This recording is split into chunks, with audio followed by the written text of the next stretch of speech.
Hallo julle en baie welkom terug by vandag se les. Dit is so lekker om saam met julle te kuier.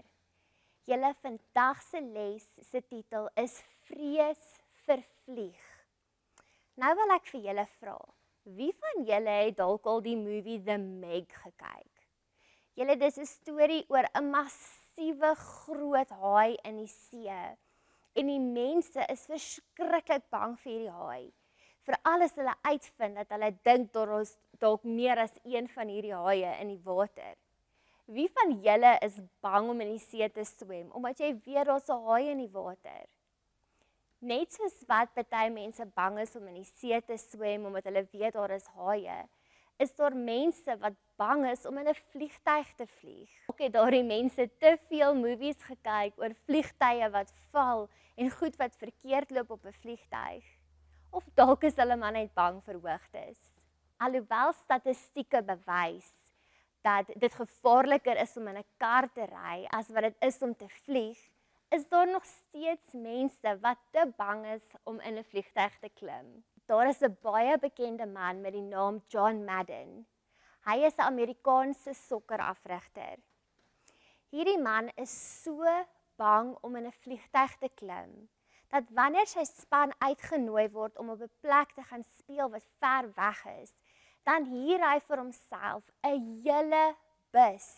En hierdie bus vat hom reg oor die land na die plekke toe waar hy moet gaan. Dis hoeveel hy net wil vermy om op 'n vliegtuig te klim. Elkeen van ons het 'n vrees wat ons teen alle kostes wil vermy.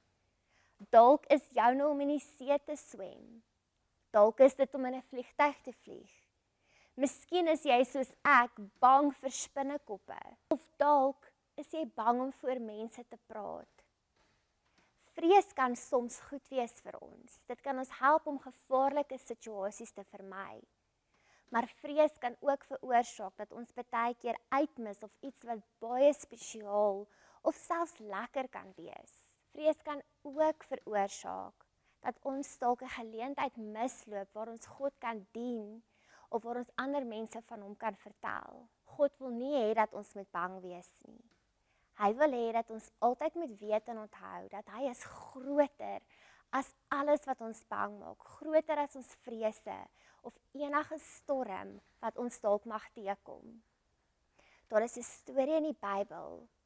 Een aand op die see van Galilea het Jesus vir sy disippels gewys dat hulle het werklik niks om te vrees nie. Lees saam met my. Ek lees vir julle uit Lukas 8 vanaf vers 22 tot 25. Jesus kalmeer 'n storm. Eendag het Jesus vir sy disippels gesê, "Kom ons vaar oor na die ander kant van die meer." Hulle het in die skei geklim en begin oorvaar. Op pad oorkant toe het Jesus gaan lê om te slaap. En terwyl hy slaap, het die wind begin opsteek. 'n Ewige storm het losgebars wat hulle wou laat ondergaan. Hulle was in lewensgevaar. Die disippels het hom wakker geskit en geskree, "Leermeester, ons is besig om onder te gaan." Jesus het die siedende wind en golwe bestraf. Die storm het bedaar en alles was weer kalm. Toe vra hy vir hulle, "Waar is julle geloof?" En hulle was vervul met ontzag en verbasing. Hulle het vir mekaar gesê, "Wie is hierdie man tog, dat hy selfs die wind en die golwe opdrag gee?" En hulle hom gehoorsaam. Julle, die disippels het baie goeie rede gehad om bang te wees op daardie oomblik. 'n Paar van hulle was vissermanne gewees. En hulle het baie goed geweet hoe gevaarlik dit kan wees om op die see te wees in die middel van 'n storm. Hulle het moontlik selfs van hulle vriende of familie verloor in storms net soos die een. Hulle het geweet dat 'n klein bootjie soos die een waarop hulle was, nie baie lank gaan hou in so 'n storm nie. Veral nie as daar 13 manne op daardie bootjie is nie. Jesus het gaan slaap en hulle was baie benoud en hulle roep toe uit na Jesus om hulp. 'n Bietjie moeg en ek dink 'n bietjie teleurgesteld, het Jesus opgestaan en hy het met die storm gepraat en die storm het stil geword. Die storm het geluister, Want Jesus is die seun van God. Die disippels het daarna gekyk en hulle het in verwondering van Jesus gestaan.